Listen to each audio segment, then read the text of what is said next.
I don't think the science will tell us that, but I'm telling you, personal You mean just because that many people were personal exposed experience and to everything, one just another? everybody out and everybody, man, I'm telling you, it's, Good morning. We will call the April 5th, 2020 special council meeting to order. We are talking about Coachman Park, Imagine Clearwater, the Park Mission, and a few other items. Mr. Halios. Thank you, Mayor, Council. Good morning, Jim Halios, Parks and Recreation Director. Today we're going to discuss primarily the mission and the goals of the venue. We came away from the last meeting with Council with some clear direction regarding the operation of the venue. And for us to proceed further, we think it would be a good idea for Council to have a discussion, philosophical discussion regarding kind of the activity of the venue, and then also what we're looking at as far as the roles and responsibilities of the partner and how that would be how that would play into our relationship regarding our co-sponsored events.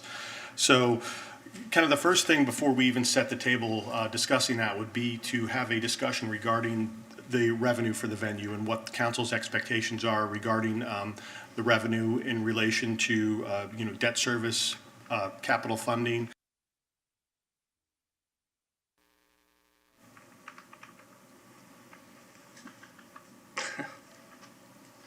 Okay. That's a pretty broad question. All right, well, let me kind of, I guess, what we've had from previous discussions regarding revenue is that, council saw that the debt service wasn't something that would be, the debt service isn't something that would be covered. So, is the idea, when we speak of revenue, are we looking more at getting some type of capital payback on the venue? So if we work with a outside operator and however we structure that agreement, and whether it's rent payments or percentages off of the agreement, what are we looking for to get back from that? Are we looking for to just break even? Are we looking to get a little bit of revenue to put aside for CIP, for park improvements and things of that nature? Again, like we talked about, I think the mayor made the point at the last meeting that this is a catalyst for downtown redevelopment. It is not a venue that's going to pay for itself and make money in that sense when you include the debt service and things of that nature. So that's, I think, the direction that was previously given was that we needed to look at it from the standpoint of what's the expectation in regards to subsidy from the city on an annual basis. Is it just basically break even? We open the doors and we give the keys to an operator, and their charge is that they will host their events without any subsidy from us, and then we receive a little income off of that based on our agreement on how we move forward. Is that what we're looking to do? And then maybe the co-sponsored events are continued to be subsidized by the city, but at a different level. So you kind of have two pots we're looking at: our events that are being hosted by the partner, and then our co-sponsored events. Of course, those co-sponsored events now have always, like now and in the future, always receive some type of cash subsidy and in-kind subsidy from the city, and then the partnered events would be basically their responsibility to put on. They take the burden of whether it makes money or not, and then there's a specific component that they pay back to us on an annual basis for use of that facility. I mean, if we could make the facility cover its own costs, not capital, but operating and capital improvements going forward, I would raise the flag and declare victory. in a heartbeat. This is going to be a function of the number of shows and the mix of shows. So obviously, the more shows you have, you're spreading those fixed costs over more shows, which should result in, a better bottom line. But I think we've all made it pretty clear that we also want a reasonable mix of shows that's diverse, that serves the entire community. And that doesn't always jive with profitability. I mean, you could have a mix that's the most profitable shows, but that doesn't mean we're gonna hit all the bases that we want to, for our citizens here in Clearwater. So I think we need to take all of that into account. I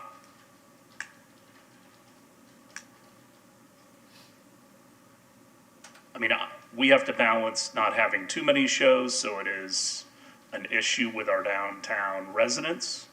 But we also have to have enough shows that it's a catalyst. And I don't know that, frankly, even though I've had exposure to the business, I don't know that any of us or our staff right now has the right number. It's going to be a guess. And I think it's going to be something that will evolve over time, in partnership with whoever is operating the venue. I think what we need to do is have targets for the first year and have silos of different types of shows that we know that we want to provide to, our citizens. That we've covered all the different categories that we think really give that diversity of performances. But I don't know that we're going to have a perfect number. I think it's more art than science. So, Councilmember Beckman? Yeah, I agree with what you said and how you're approaching it. I have a little different way of looking at it as I prepared, for this meeting is I'm thinking we need to come up with a mission statement first. So what do we envision this park to be?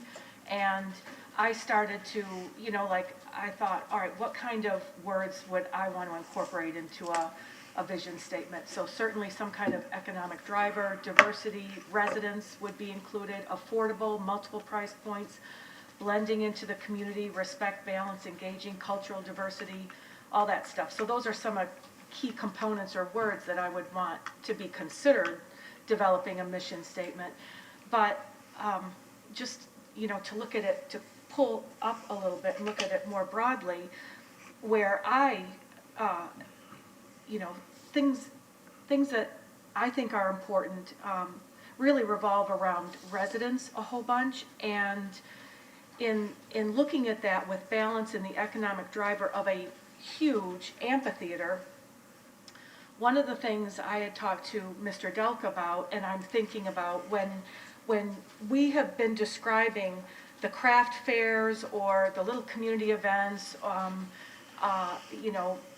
barbecue cook-off, things like that, it seems that there's a focus of those in the park side of the park. And so there's a park side with the playground and the boardwalk and all that business, and then there's the amphitheater side. And so what I've thought about is having a very small little stage on the park side that can incorporate all those neighborhood things that are just, let's have a dog show, or when we have a craft fair or a farmer's market, we can have live music going on. So if you kind of think of the Dunedin stage on Main Street when they have their farmer's market, oftentimes there's live music, and it's small and it just kind of blends in.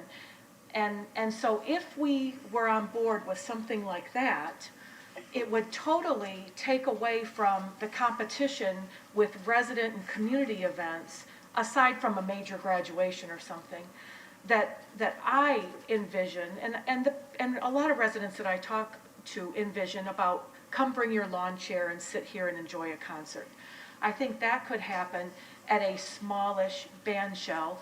And, I've printed off a couple of quick Google images of, different band shells throughout the United States, but just real small, and I would think it'd be maybe under $200,000. I don't know. One of them had like a price of, $70,000 in 2005 or something. But if that's something we might want to consider before we put a shovel in the ground, that could really alleviate the balance that I'm trying to get,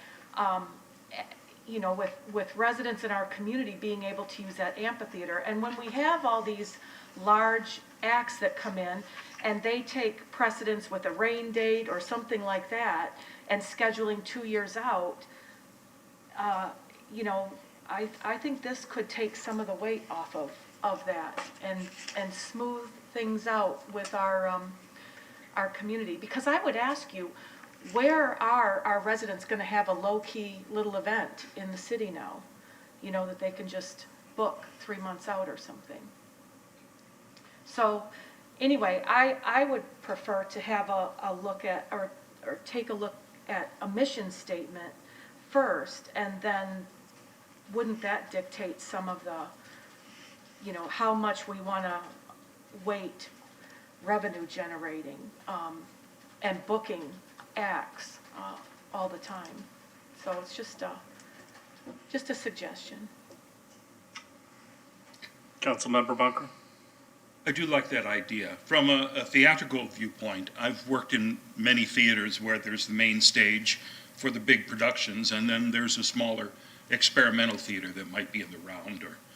And I can see that being an asset if there's room for it. I was watching an interesting video over the weekend of a fellow who goes to communities and creates a space that feels like home with reclaimed materials. For instance, they were tore down a pier, and they used those planks to create this beautiful shape for an area where people could just kind of cradle themselves inside one of those arcs and read and chat with friends. And it was a relatively inexpensive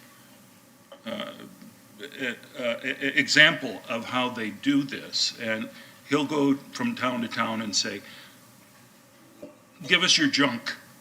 What do you have that we can use to turn into art? So you find, for instance, an old large pipe, and they were able to make that into something artistically lovely. I think we can and should do this and find a reasonable way to when we come up with an idea for what might work, find a way for the community to pitch in and say, all right, let's come together and create something unique for this area of the park. Councilmember Hamilton? Well, I like the concept of what you're talking about, Councilmember Beckman, but I'm wondering, with the smaller stage, smaller venue, I'm wondering if, because when we designed it, I'll get there in a minute, but when we developed it and designed it, we designed Crest Lake Park to have a large lawn area that could conceivably do that can host food trucks with the Friday night theater with the blow-up theater screen and everything. And I'm wondering if something of this scale would be better suited for maybe there, where you could incorporate the movie screen into it and whatever, so when we do the movies and everything, and that's a gathering area for this type of an event and this type of a usage. I think the park itself, we've got the amphitheater, and then we've got the park designed with its amenities. I'm not sure, I like the idea of what you're bringing forward, but I'm not sure it's the right location. Personally, I think this fits very well into Crest Lake Park. We could build this type of facility at Crest Lake, and it could host the smaller events, smaller shows and things that you mentioned. I just don't know that down on the bayfront, we want to build another structure that's going to block the view of the water to be able to do this. I think Crest Lake Park might be a better location for this. Vice Mayor? Yeah, I kind of always imagined a real easy place to have community events. in the big green area. I mean, you've almost got 3 football fields there of open area.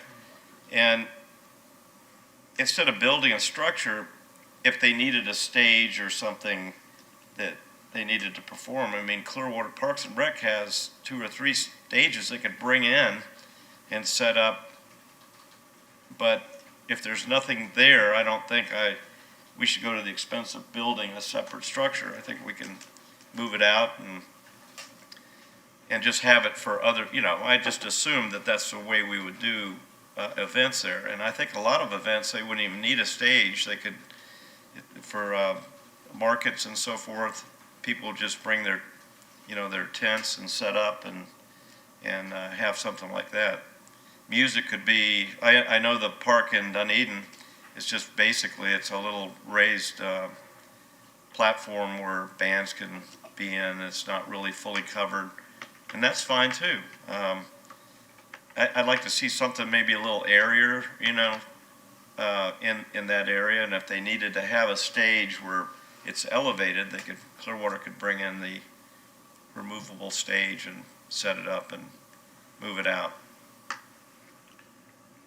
I mean, I could see, I don't have a problem with a smaller permanent stage. I also think that there could be the possibility of putting a slab in somewhere where we could bring the stage master in, which is pretty easy to set up and also gives you all of the elements that you want right here, plus some of the electrical, right, for the speakers and everything else is built into the stage master.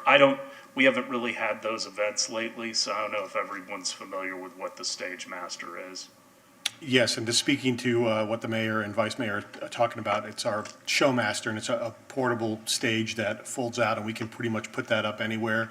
And as long as we have some type of access to electricity, then, it's a fully operational and functional stage. It can be set up in a matter of hours, and it's very portable, and it allows us to, based on use and what the event is doing, it allows us a lot of flexibility. So that's the bonus of having something like that, because, again, it just depends on what we have down at the park and what type of events are going on. Areas of utilization, to be flexible with that is a plus. And, that's something that we have had for a while. We utilize it quite a bit. Blast Fridays was something that we constantly do every month with Ruth Eckert and utilize the Showmaster. So we still do have that capability.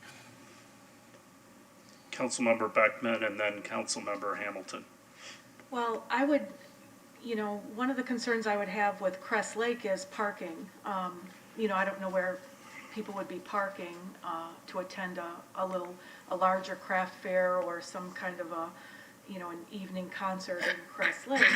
And the other thing is we have this phenomenal waterfront that I want available for all residents. And I want to encourage our residents and families to come down to the waterfront, engage in our downtown businesses, and feel like it's theirs, at all times. And then as far as blocking a view of the water, I'm sure we could figure out a way to tuck it in somewhere that it doesn't block the view of the water. If there is flexibility with a movable stage, I guess that, that would be okay, as long as we built some kind of a platform that it could go on, and you have electricity already run out there. And if it's a big success, years down the road, you could build up and make it permanent if it seems to be used a lot. But there is something to be said for the message that's sent with a permanent, small little structure like that this is part of our park. We want it to be engaging and performance-oriented and welcoming, and it's not something that you've got to call ahead and plan and be charged to put the stage up and down. And it's, I think there is a different message that's sent when it's incorporated into part of the neighborhood, the residents' part of the big park. So that's just kind of, some of my responses. I have to, but you can't have a structure like this and not have it scheduled. you're gonna have to go to the city and get a permit to do something. You can't have one organization show up and say, we're gonna do this today, hey, let's do it down there, and another organization show up at the same time, and all of a sudden it's like, all right, who gets priority? So it's gonna, if anything you build of this nature is gonna have to be, managed by the city, by the Parks and Rec, and you're gonna have to get a permit to do your event so that, for scheduling purposes. So it can't just be, build it and, have it be a free-for-all. It's gotta have, some scheduling, restrictions to it, so.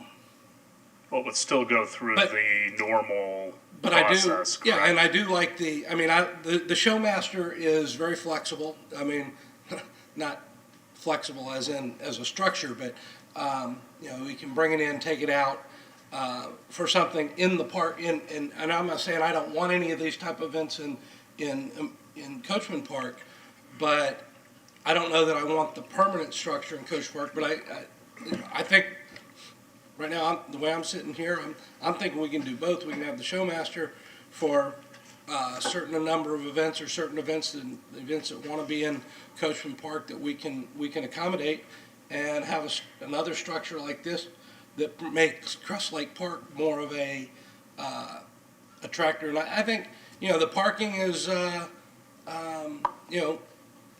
now we are saying, oh, we don't have enough parking, but yet in other times when we talk about parking, they're saying in the future, you're not going to need as much parking because everybody's going to use Uber and everything else. So it's, parking's a good problem to have. If you've got a lot of people coming to utilize something like this, parking's a good problem to have because it shows that it's getting used. And once it's showing it gets used, then you can come up with a plan on how to address it, rather than addressing it before you have the problem, and then all of a sudden you find out, well, we really didn't have a problem. So, Mr. Horn? I'd just like to make a couple of comments. Pam wants to jump in as well.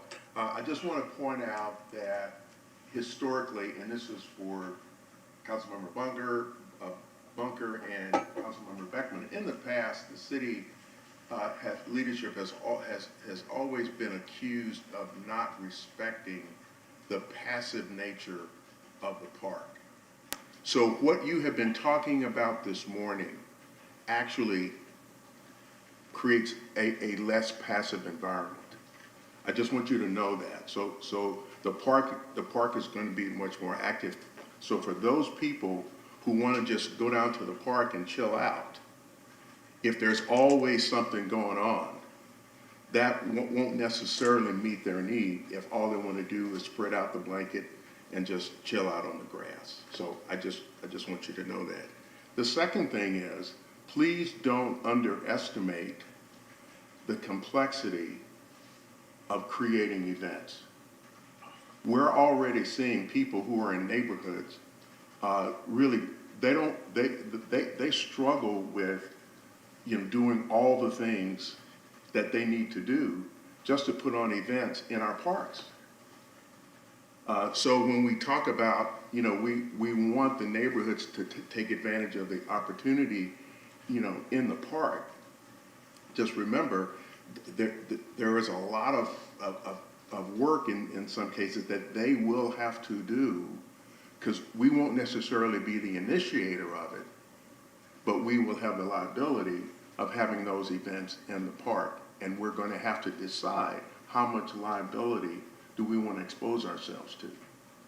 So I just want to, and I'm not talking against it, I'm just saying it's easier said than done to rely on our residents who may want to have events there, that there is some yeoman work that will have to be done on their part that won't be as easy as we make it sound.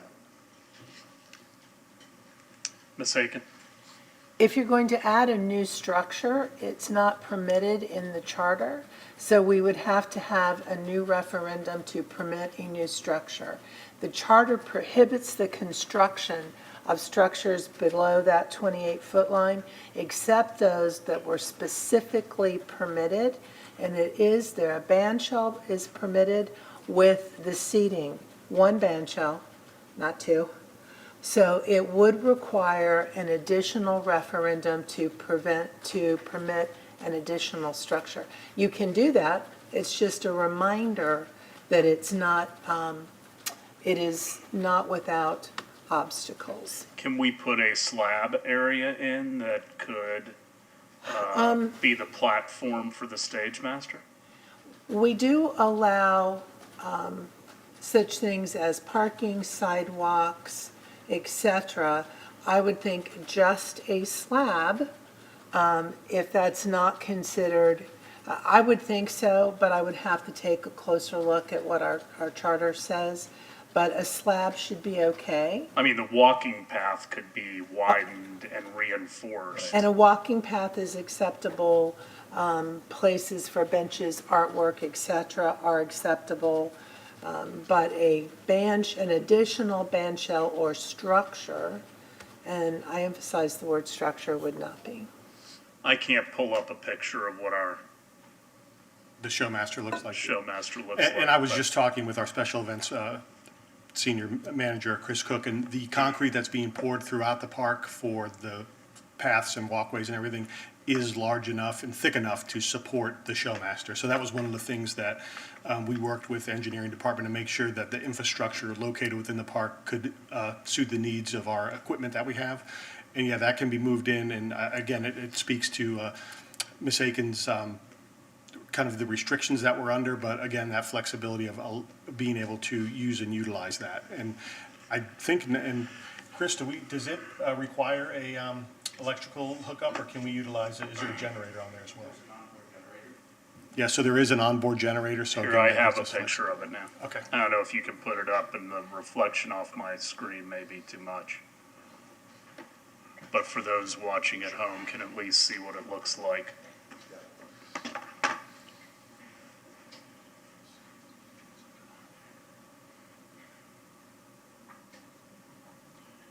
You can probably reduce the size of the picture.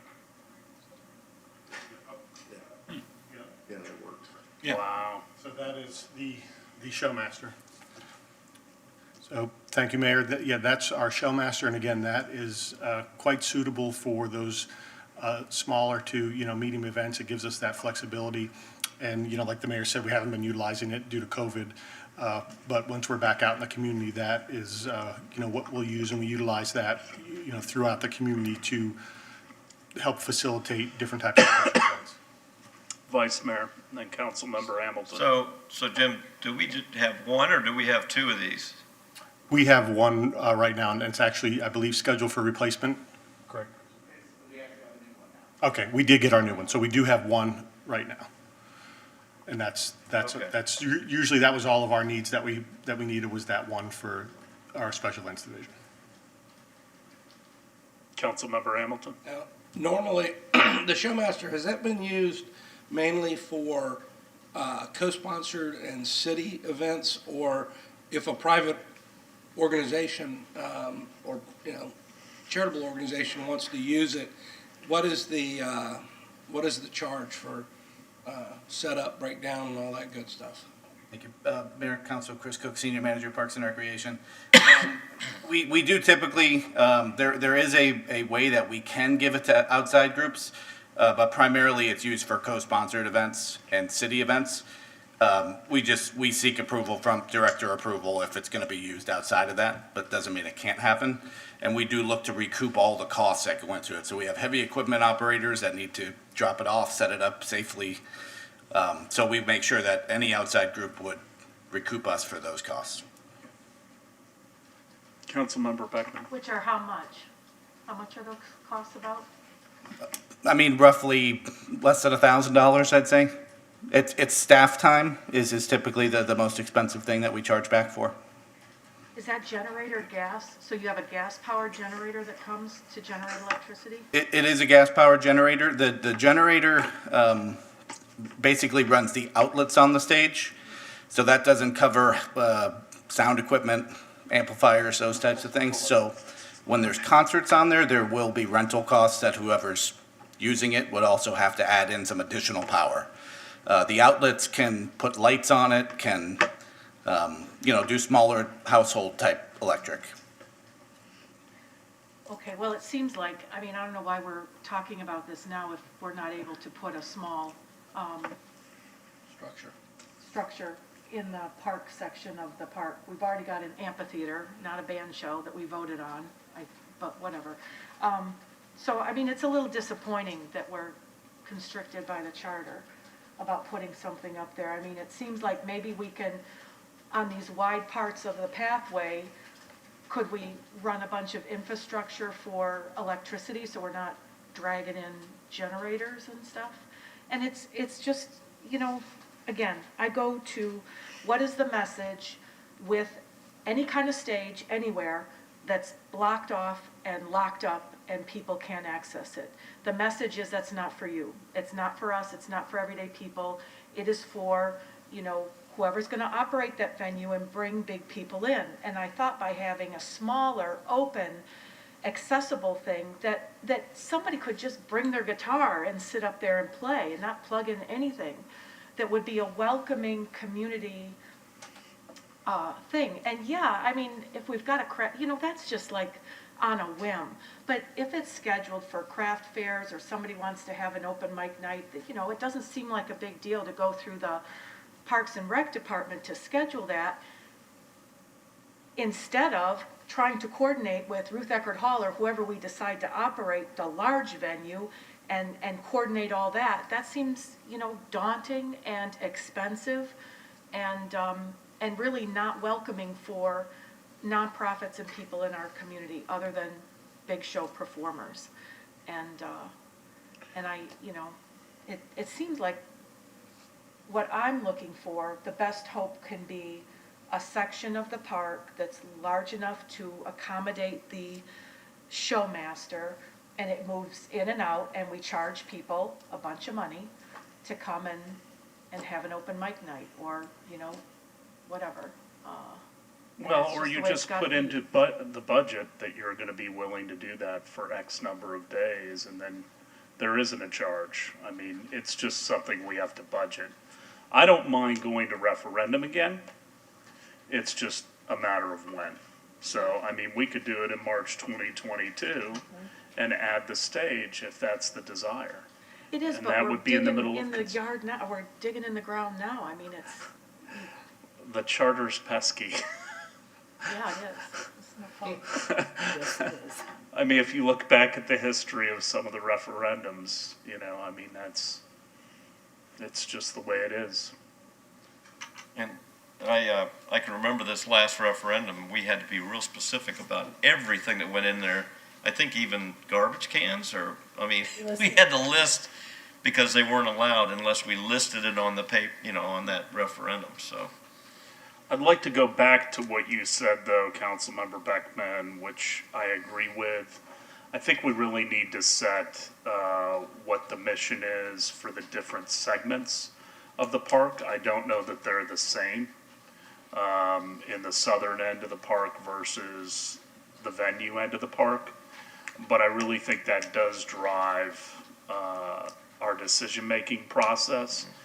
And I think, one of the other things you're asking about in next steps is an RFQ or an RFP process.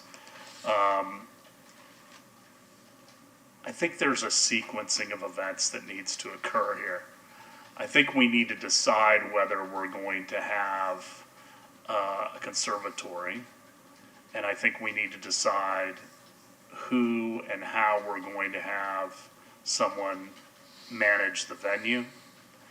And then I think once you have those concepts and partners in place, that guides some of the mission and vision.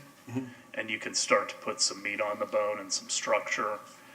And then that guides, how we make decisions, how much we hope to either make from the venue. Is there money? If there is extra, does it spill over into other segments of the park? Is there a sinking fund for capital costs down the road? Those are all the types of things that I think we need to start building upon. Pam, you have a... Well, As a practical matter, I think to some extent you have to have your mission in mind when you're selecting your operator. Live Nation as an operator is going to function very differently than Ruth Eckerd Hall as an operator. And how you want them to function, your direction or mission to them is going to drive who you select. So I think I would suggest an RFQ/P is the best way to proceed with that, and knowing how you want them to run your facility in the sense of how that facility will function. I think that is a starting point, because you're going to get very different. For example, Bayfront Park in Miami is a Live Nation facility. They do set number of events. It's closed when they're not operating it.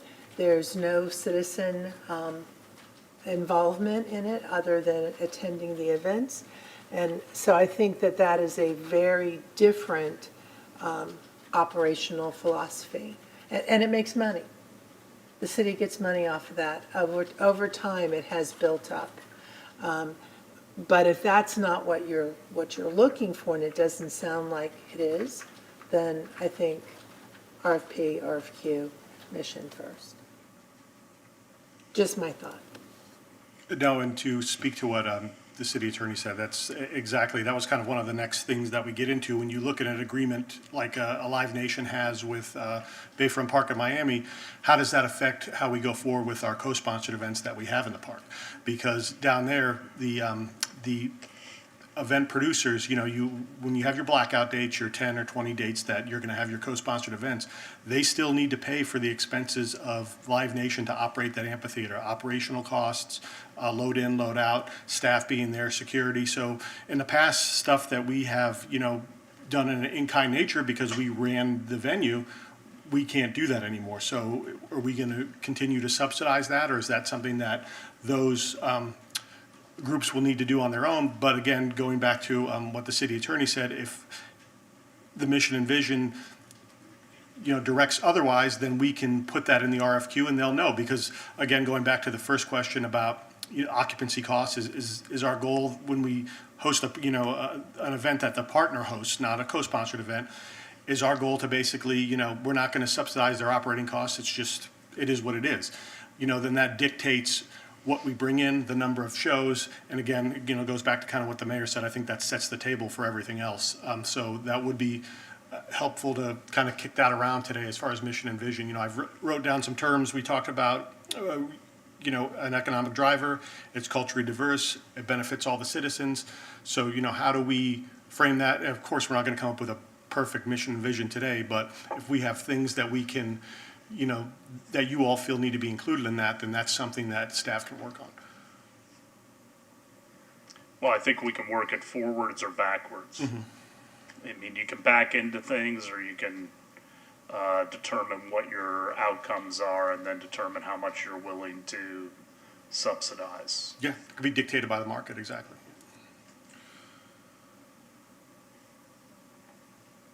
Councilmember Beckman? So are you saying then if, one of the last numbers thrown around a year or so ago was it'll operate at a $2 million a year deficit. And so if, we think back to that newspaper article or that data, if we want it to at least break even, are we saying then that, the economic driver and events and booking is primary to residents and affordable multiple price points and blending into community and all that business? I mean, right? If we're going to make a statement about, are we going to subsidize it millions of dollars, or is it going to break even from the get-go? I liked your idea about setting targets per year because it's going to take time to grow, right? And get established, but. I mean, I think we ought to have upper and lower thresholds, which gives citizens and whoever's operating the venue some expectations, minimum and maximum. That will give them a better ability to build a budget. If they know they have 50 potential shows, but they can't be below 35, or I don't know what the number is, by the way, I'm just using examples, then they can do a better job of figuring out the budget. But once you also put into the mix the fact that you want to have some shows that probably are not going to make as much, which I think is our goal, that also detracts a little bit from the revenue side of things, or even more importantly, the profitability. Vice Mayor and then Councilmember Beckman. Yeah, I think the quote that we had 2 years ago was basically figuring 8 to 10 FTEs that we were going to be doing it ourselves, and that drove the cost at that point to the $2 million. Now, if we put it out to an operator, I know we're probably going to have some FTEs on that, but it wouldn't be quite that big. In fact, the last meeting we talked about how many they had up in St. Augustine was much lower than that. They started with more and then they backed it down. But I kind of agree that we're not going to make money on the investment. I can't see that, but if we can pay for the maintenance of it going forward, that would be a win for me. I think the Conservancy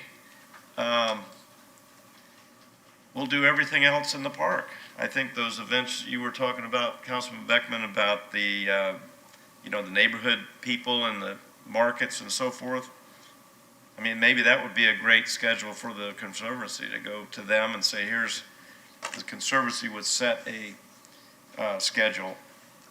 So, and we've talked about that. We haven't come up with definites on that either, but I think if we are breaking apart the amphitheater from the rest of the park, then the Conservancy would basically do the rest of the park, and they would be the ones I think would, in my imagination, would be the ones scheduling events and getting things situated for everything else that happens in there, which I hope is quite a lot, because, I mean, we could have markets, weddings, all kinds of things in the rest of that park. I mean, that's kind of why we imagined Clearwater in the very beginning. We imagined that it would be different parts of the park that would be always constantly busy, so.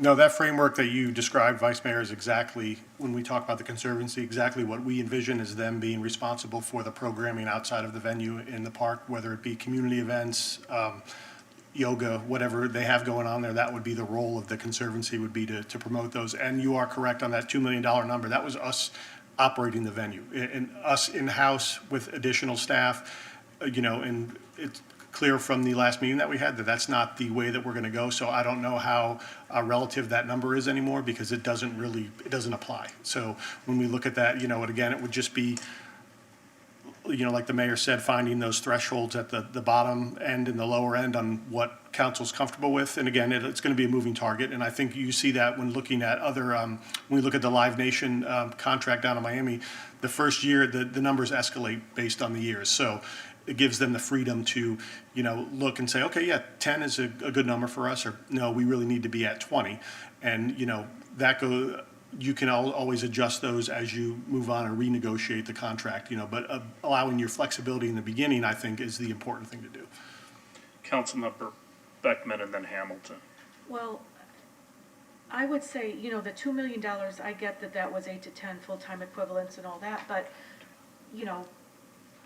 let's go with Ruth Eckerd Hall operating it.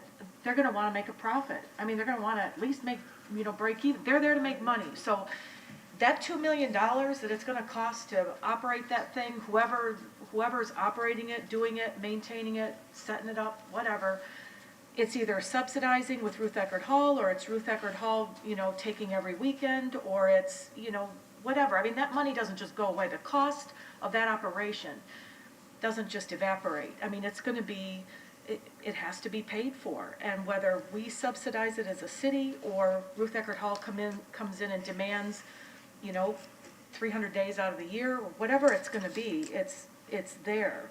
And I think, when we talk about the Conservancy will do everything else in the park and we'll set a schedule,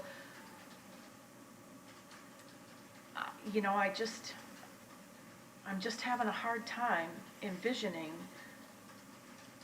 the Conservancy, I mean, if the Conservancy at all is going to be engaged with that amphitheater, I mean, if we send out an RFP for Ruth Eckerd Hall now, and they say, and we say, we don't want to subsidize, we only will do this much for subsidies, then they're going to come back and say, then I need this X number of shows, and then, the Conservancy kind of gets the scraps, right? I mean, gets the rest to fill in if you want, or we can pull in, the different stages on the south side of the park. So yeah, I mean, they're a big cost with the operation of this amphitheater, right? Well, I think the advantage that an outside operator is going to have, and I don't want to, we've got to go through a process, so I don't want to keep using one name, but they will probably have the ability to move their own resources around. We're not going to have somebody that doesn't operate any venues. They wouldn't be qualified to do it. So if you look at the different operators, AEG doesn't operate anything around here, but certainly Live Nation does. The Vinnet Group operates things. They operate Amelie and the Yingling Center. And then you obviously have Ruth Eckerd Hall. They don't have independent staff, for instance, that works at the Capitol Theater. They have one manager that works there exclusively. But they move people, they move the chess pieces around the board. And that's one of the benefits of an outside operator that operates other venues, is they're going to move personnel around. So they're not being paid just from a single venue. They're being paid by the overall umbrella.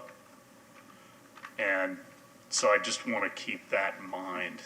No, that's precisely right, Mayor. And one of the things we would need to start, when you look at that $2 million number, a lot of cost in that is us scaling up operations to have people that are oversee accounting, ticketing, information technology related to ticketing, where an operator is already going to have that, and there's no redundancy of positions. They already have these aligned, and then that's worked through the system, where for us, we would need to scale that up, and it would be specific to that venue, not anything else within the city. So that's where that, it was difficult for us in adding that staff and having, with an outside operator, they have the flexibility to bring people in and out, where for us, we would need to staff. And that's kind of why we got to the number of shows that we needed to be at, because we needed to fund those positions.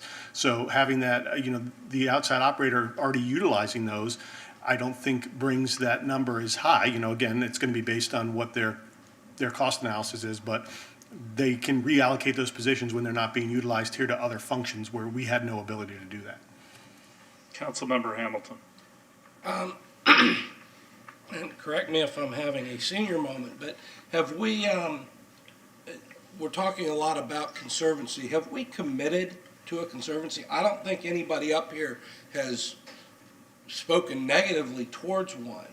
I think, are we all comfortable in basically saying we will have a conservancy, because from that point, then we know, we can start working towards putting the conservancy together. And this is going to have a lot of moving pieces for a while. But we can't start moving the pieces until we have the pieces to move. So, I'm committed to, I'm ready to commit to say we are going to have a conservancy for this park and this, and the conservancy is going to, one of the directives is definitely going to be the conservancy and the operator of the venue are going to need to communicate and cooperate, and it's going to be a process to get to it, but over time, I'm sure it can become a very symbiotic operation. But does anybody disagree with making the commitment right now? We will have a conservancy, and let's, we can start putting things together. I believe it. I just think we need to put a framework together. Yeah. And, there's also the legalities that Ms. Aiken will want to deal with. And Yeah, Mr. and we're Alios- actually sorry, Mayor. Go ahead. We're actually working through RFP process with purchasing to go out and, bring on that conservancy consultant. And I think part of, kind of the question that we have here today will be answered when the consultant goes out into the communities. What's the capacity in the community to support the conservancy and what's their role? And again, that will dictate what we need to do, on a staffing model. I'm just going to use an example of, is the conservancy going to be responsible for park maintenance? Well, if they don't have the capacity to do that, that'll be something that we take on. But I don't think that's anything we need to get stuck on today. Those are things we can address later.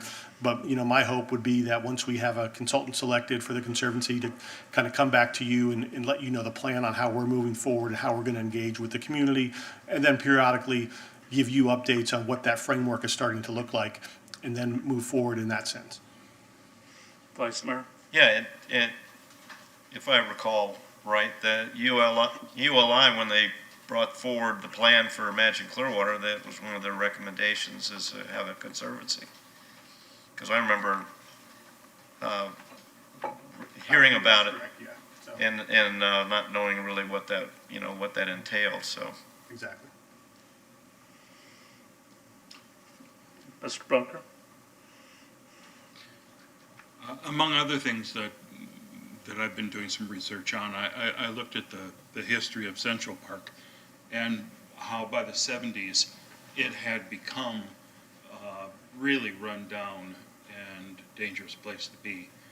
And that was when they started a conservancy there, which I think was perhaps the first in the country. But at least it was something that worked, that there was dedicated people in all sectors of the community who were part of the conservancy who could get something done and take charge of that. So we here at the city have time to, do the work that we need to do in the rest of the city. So I'm fully behind a conservancy.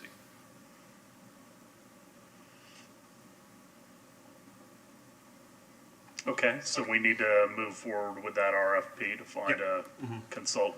Yeah, we're in the process. Councilmember Beckman? I was going to ask about the timeline for that RFP for a consultant.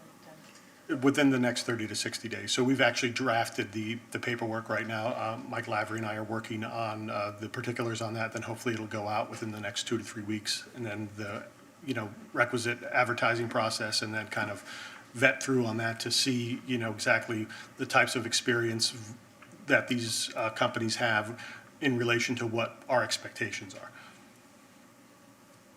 You have here baseline for level of activity and venue, and you have 2019.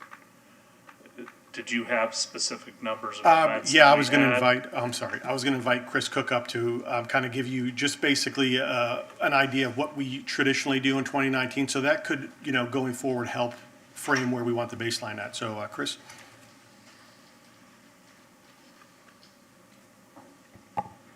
Yeah, in 2019, just specifically at Coachman Park, we had 9 co-sponsored events that were subsidized there. 6 of those were concerts or festivals, music-based events. Also at Coachman, which these were not co-sponsored, we had 18 permitted events. 6 of those were concert-based. A couple things to note in the previous 2 co-sponsorship documents that we've worked on. We've added that all races, all runs that go around downtown or out of Coachman Park be included in co-sponsored as they impact the bridge and traffic, and we want council to weigh in on that before staff allows anybody to impact traffic. So some of those numbers will be increasing as more runs, races, and things like that happen.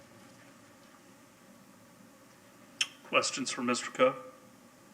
Councilmember Beckman? Can you give me some idea? So you said you also had 18 permanent events, 6 were concert-based. What are some of the other, what other types of events were permitted that aren't music or concert-based, such as?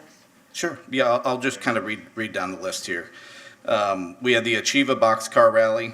There was Clearwater Run Festival, a running event. The Iron Girl event, which has now turned into the Rock and Roll Marathon.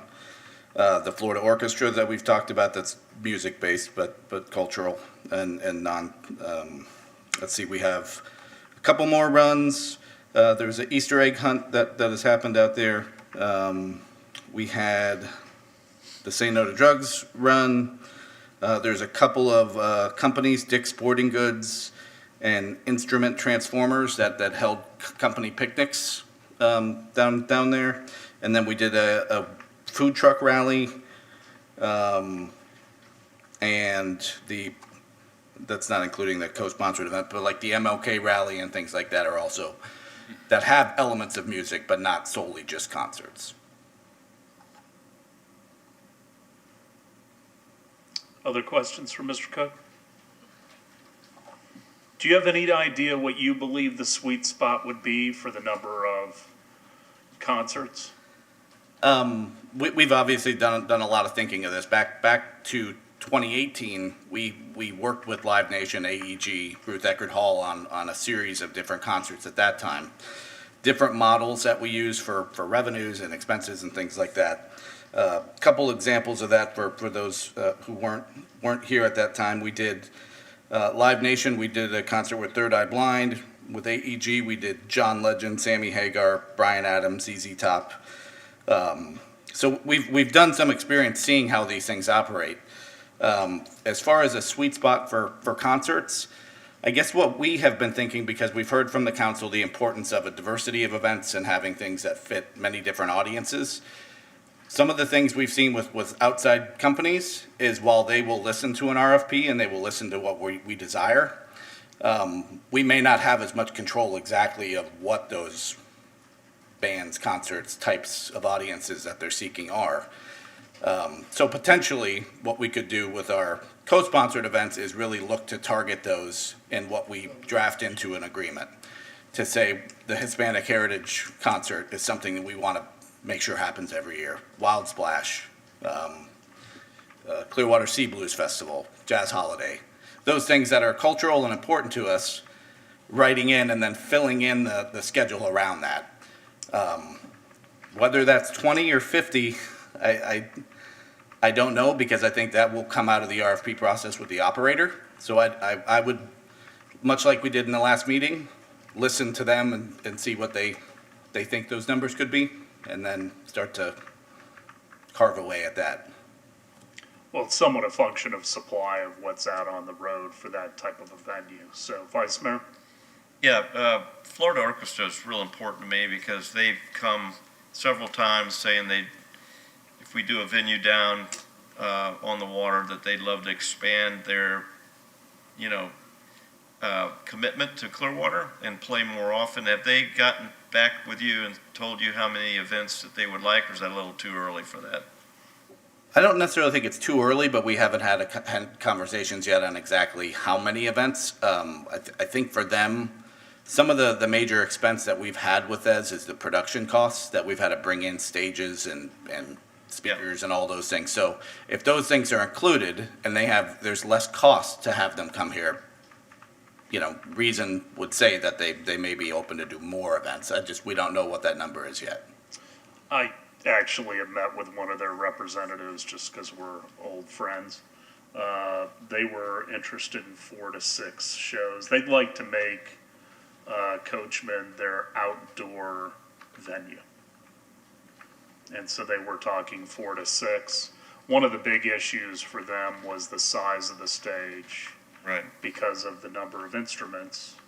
The second issue is covering, because the instruments are expensive, and we do occasionally have inclement weather that blows in fast. They need to be able to protect those instruments. They believe that the venue as envisioned is going to check those boxes. So they were hoping that Coachman Park would be their outdoor home. Right.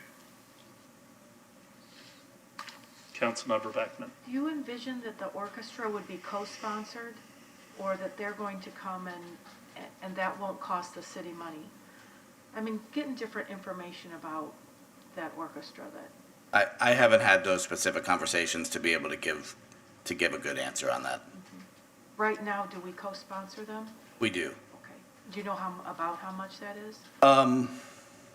I'd have to look exactly. I know there was cost, a cash contribution that was given to them, and then out of that cash, they brought in the types of equipments and things like that that they needed that's very specialized to the orchestra, different than things that we would normally have in our own house for in-kind services. I think it's around 25,000. Yeah, nothing less than 25 grand initially. Wow, okay. Yeah. But if you go to the Straws or Ruth Eckerd, their home is the Mahaffey. But the Straws and Ruth Eckerd are rentals by the orchestra.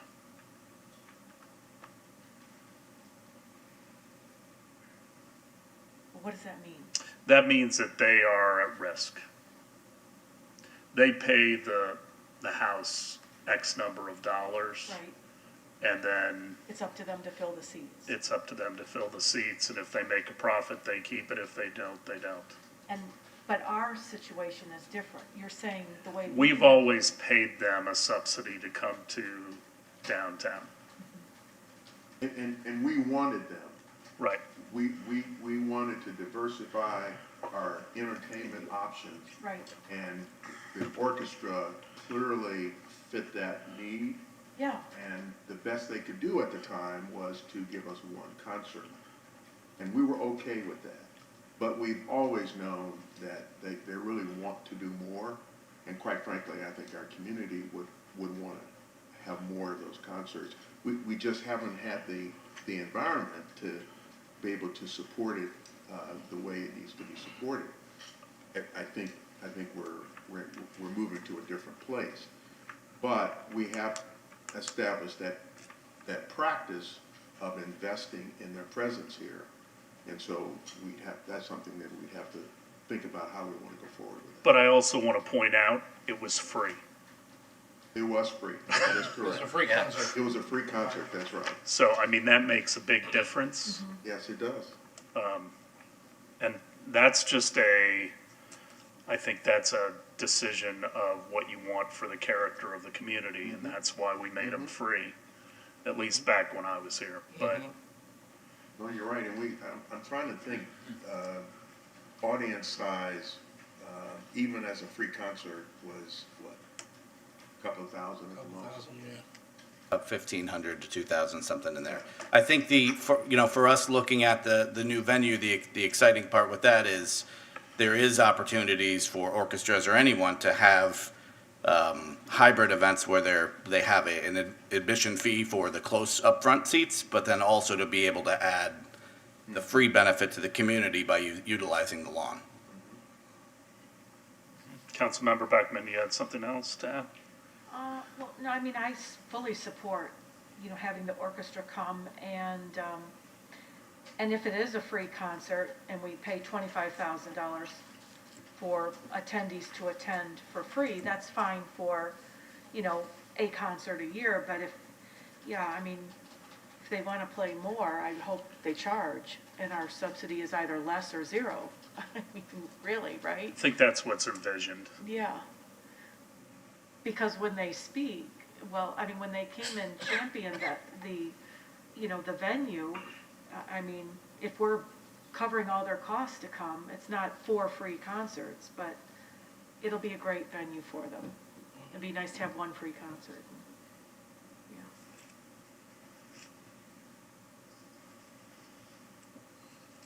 Okay, so we kind of talked about what we've had in the past as far as events, expected role of partners. Oh, I'm sorry to interrupt. Sure. You mentioned all those running events. That's not necessarily an amphitheater thing, right? I mean, you're not starting from the amphitheater and all that.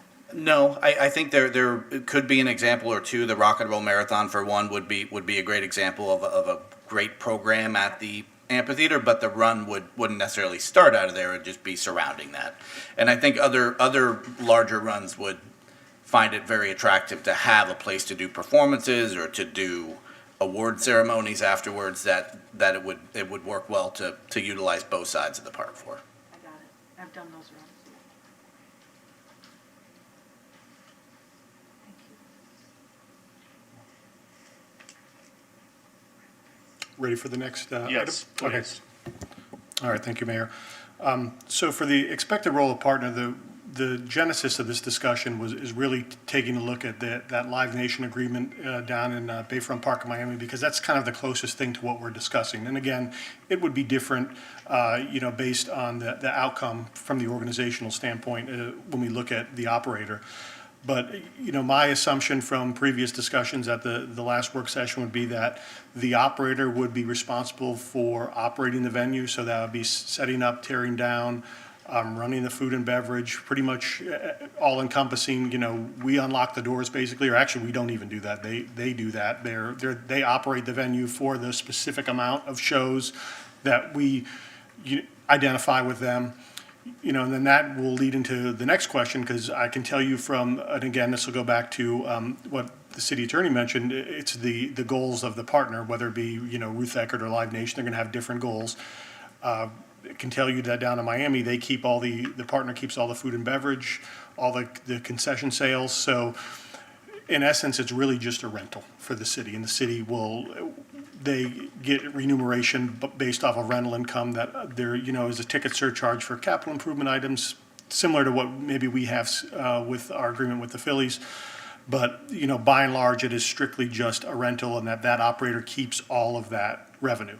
And then kind of after we flush that out a little bit, I'll lead into the, what that could mean for our co-sponsored events, going forward, and our level of subsidy. So I'd be happy to answer any questions on that, and want to make sure that I understood that correctly when we go forward with this RFQ process, that they were indeed the ones to operate it, and all the time. Because when we want to get away from that $2 million number, we don't want to have that level of staff. When someone wants to use that amphitheater, they are going to have to go through the operator and work with that operator, and the operator is going to have associated costs that they need to be reimbursed for, whether it be through our co-sponsored agreement with that organization or out of their pocket. So that's kind of the model that I've been looking at. Well, my hope is that the closer we can get to break even is my goal. Gotcha.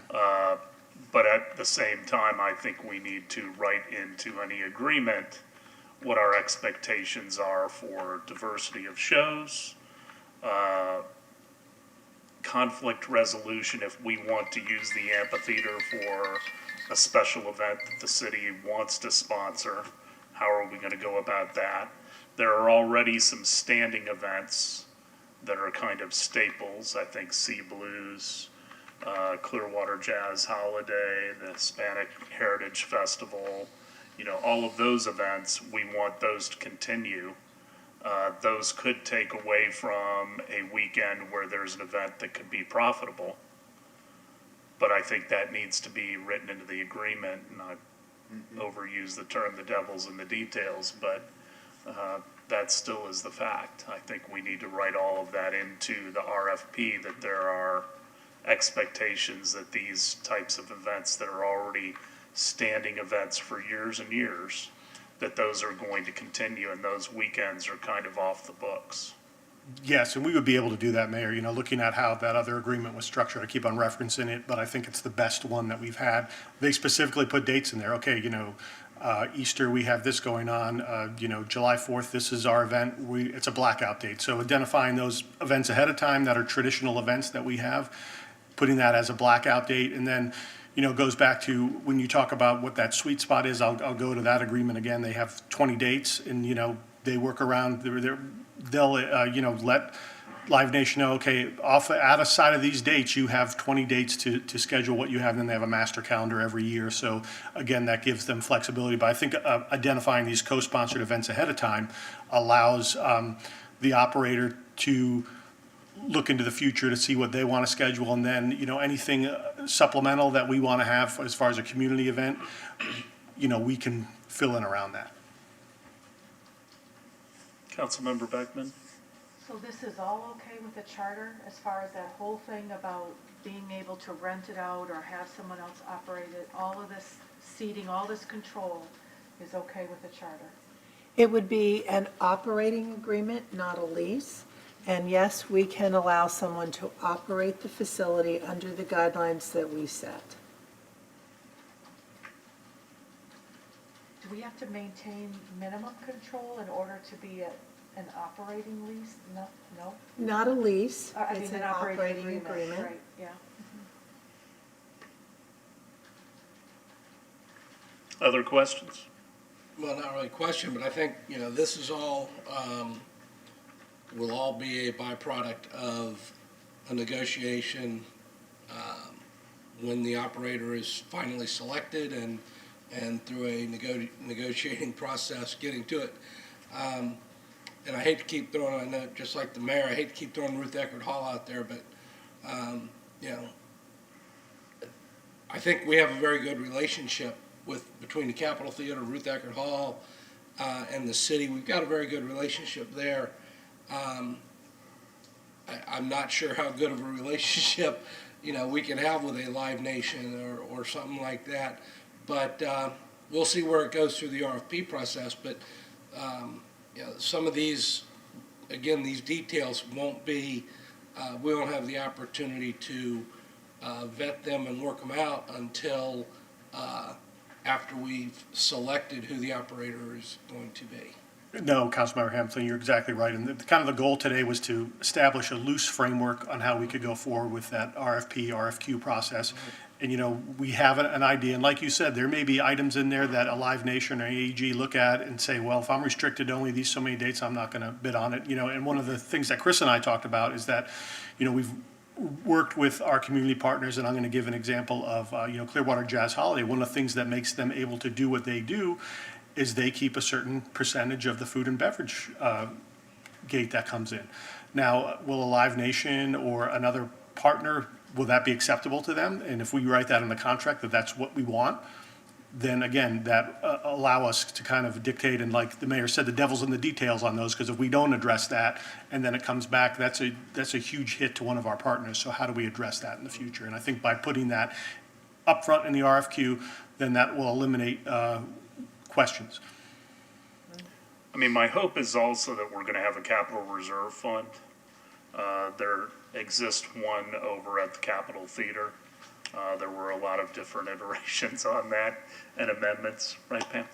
But I think right now there's about $2 million that is set aside in a reserve, and it's grown. Market's been good.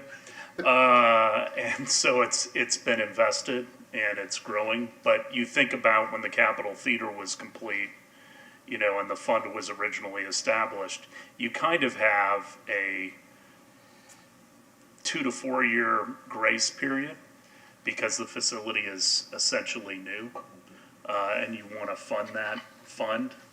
And then once you get into the year 5, then you start to have some things that need to be replaced, especially outside and being as close to the salt water as it is. That's a very corrosive environment. And so you need to make sure that everything's coated and protected from the salt water. But I would expect a similar sinking fund that would be specifically for that. And because of the fact that you do have that grace period of a few years, you want to start getting that fund going and building upon it. And that, in my opinion, is how we protect the city from large hits. Pam? You would be expecting that sinking fund to be a part of our agreement with an operator, or something that we would do internally? I would like to see the operator be adding some amount of money into that sinking fund for long-term capital expenditures. I think it's a good model that the Capitol Theater has.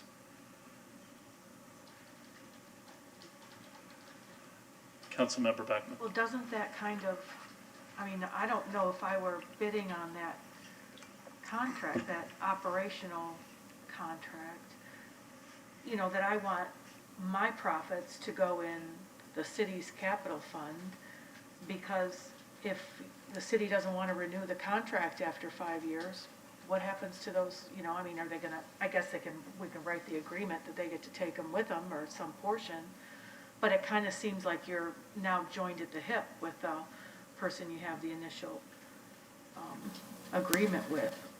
I mean, I'm and not hopefully it's a long-term agreement, right? Everything will be good, but, Well, I'm not talking about all of the profits. I'm Right. talking about some of the monies going into a sinking fund.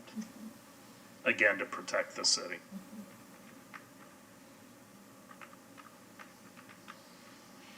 Pam, do you think this should be an RFP or an RFQ?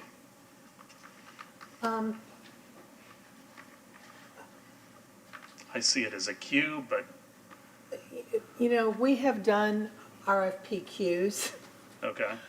so I really think what you call it doesn't really matter. We're looking for qualified operators, and then we'll negotiate the agreement when you get it, when you get your qualified proposal. But you are looking for them to give you some idea of what they're looking for. So it's not just their qualifications. It seems to me you want some idea from them about their concepts as well.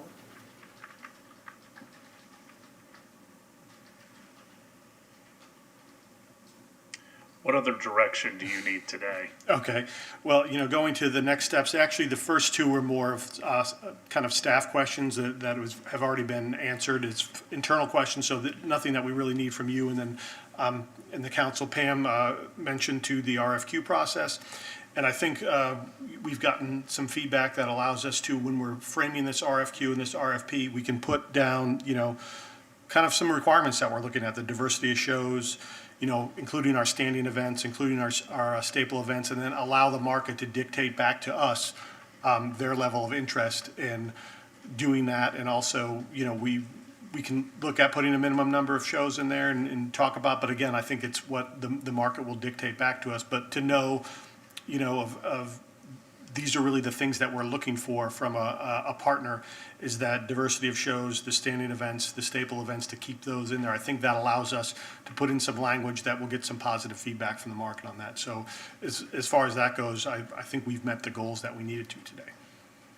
Well, I also think cooperation, should we have a conservatory?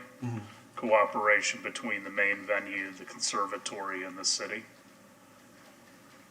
Yeah, and speaking of that, Mayor, one of the things that I was thinking about as we talked and, looking at different models, maybe the Conservancy Board, the venue operator has someone that sits on that Conservancy Board. So there's that dialogue and that talk going back and forth.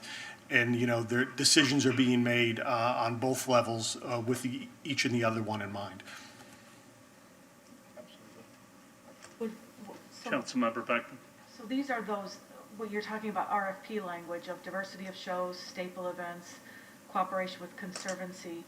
Would, this go back to some of those ones I kind of mentioned at the beginning, which, was blending into the community or integration of community events. And, I guess if we talk about diversity of events, multiple price points, and that's where the co-sponsored ones would come in, right? We'd set aside some money to help subsidize smaller money makers or free events. Do you want to put that, are you going to put that it's going to, well, again, these are some of the words I was thinking about for the mission statement as well. So it almost sounds like we're using some mission statement-ish language, sending out that RFP, right? What our Yeah. priorities are.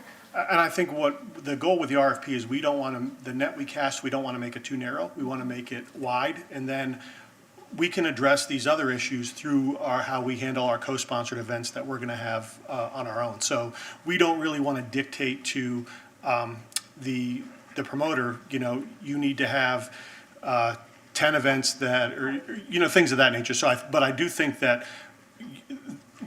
diversity of events, if they're doing their homework and they're going to listen to these discussions, they're going to come back and display, okay, this is how we address that concern.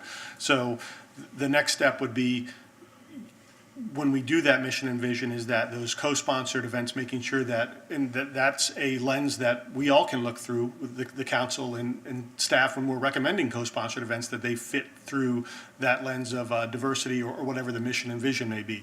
But as far as the actual RFP, RFQ, I think that we'd be better served by making the net as wide as we can, keeping it in those guardrails, but, not making it too narrow. So that way we get a good diversity of opinion back. And, there may be some people that can't operate under those circumstances that we put them under. But again, just not making it too narrow, I think we'd be better served by that. I mean, there's a lot of work left to do on this. Yes, there is, by all means. There's a lot of other events I'd really like to see that are undercover. I mean, I still think a farmer's market. I'd like to see, the taste of Clearwater come back. We really haven't had that in, it's probably close to a decade. And, those are great events that I think are a loss. And I think this gives us the opportunity to reinvent them. So I don't think we should let our imaginations, be limited in what could be down there. I think the mission is to program the park so that all of our citizens, have a reason to come there and enjoy it, and it enhances their lives. I mean, that is not the mission, but you know what I mean. I still think that's really what we're trying to do. We're trying to take a park that has been woefully underutilized and energize it for everybody in the city of Clearwater. But I think a lot of that will be negotiated. Vice Mayor? Yeah, just wanted to make a point. This venue, I've been told over and over, this is like one of a kind venue. I mean, it is a covered venue. It's on the water. It has 4,000 seats. It's what a lot of people that we're going to give RFP to are looking for, because they know they can bring in they know they're not going to have a hard sell bringing in some of their performers here. And also, the city can co-sponsor not only with cash. I mean, the city most of the time co-sponsors with, and I know nothing is free. It's still money, but police support with stage rental, with some other services that the city can offer that offer a reduced rate. So we can be looking at those too, but we won't know exactly what they are until we start really getting into the weeds on it. Mr. Delk, you've been quiet. Anything you want to add? No, I don't think so. I think, it's going to be hard to nail down the level of service or the level of usage that we, will anticipate. I think we'll kind of work into that as we get a partner or a management agreement, and so. Okay. Other questions, comments? Mr. Horn? I think we have enough information that we heard today to really begin to craft the RFP, RFQ, whatever we call it. And I think once we do that and have that language, I think, that will give us a level of comfort, or we may need to tweak it, but I think we have a much clearer idea of what your expectations are as a result of this conversation than we did the last meeting. Okay. Anything else? Anybody at this time? Pam, you have anything you want to add? I do not. Councilmember Beckman? So the mission statement will come after we decide on an operator? I think Mr. Halios was saying he'd like to get closer to the mission statement prior, right? Yeah. For I think the it has to. operator to react to. Yeah. I think that necessitates that we come back for another meeting. I'd like to have a little bit, we can all do our own study, but I also think it would be good if staff would go out and get some mission statements from different venues and parks and other things so that we have some framework to look at. You can kind of vote on some that appeal to you and some that you don't think are necessarily appropriate. I Googled some up, there's a bunch, so it's not too difficult No. to find them, but, yeah. I would just say, there's a difference between a mission statement, a vision statement, and then all of the supporting material that comes behind them. I'm a firm believer that mission statements are very brief and are something that any member of the city council or the conservancy or any of the other organizations should be able to quote. It really should be that ingrained in the identity and, the character of the organization that you can tell anybody on the elevator what the mission is of Coachman Park. Some people get into very long missions and they don't stick. I think it should be synthesized down, but that's just my personal opinion from working on them previously, so. No, and I'll provide the council, within the next week, some items regarding mission statements from various venues and various parks, so that way you have a buffet of things to choose from and what you feel fits and doesn't fit. And, my goal is to try to provide you with things that are like, a park/venue. That's going to be my ideas for you to have the ability to synthesize the two together and include that in the mission statement. Now, as we move forward, the Conservancy one may be different than this one, but at least we'll have an overall look on what we want to come back with. Sound good? All right, I want to thank you all. With that, we are adjourned. We'll see everybody next Monday for the work session.